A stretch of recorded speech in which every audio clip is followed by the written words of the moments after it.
first major cause I would say is inflation in food prices. Because of inflation in food prices, more people are difficult in obtaining a healthy diet. And for example, because of the COVID-19 pandemic, many households lost their jobs and income sources, which reduced the purchasing power for those households to access healthy diet. So this is the first reason.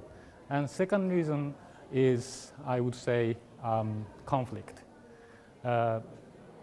The hunger is concentrated in a country where conflict is chronic. For example, Yemen, Iraq, Afghanistan, Syria.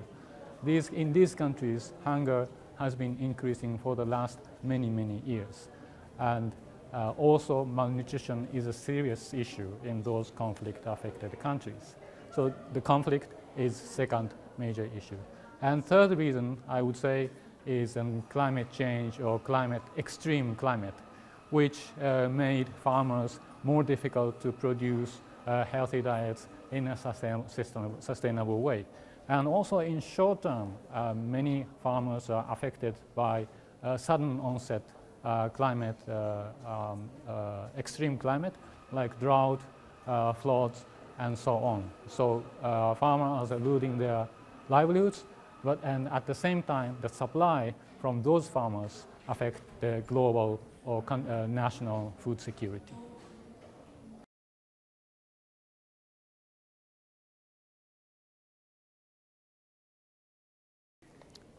That's an interesting question.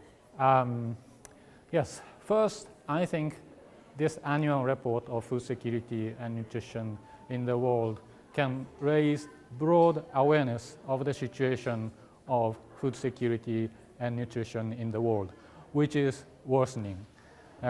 Today, 828 million people are suffering from hunger, which is around 10 times of population in Turkey. This is unacceptable statistics, and I hope many people will read this publication and understand what is going on, the current situation of food security and nutrition in the world. And I also hope that the readers will understand that current long-term deterioration of food insecurity will eventually lead to nutrition insecurity in the world.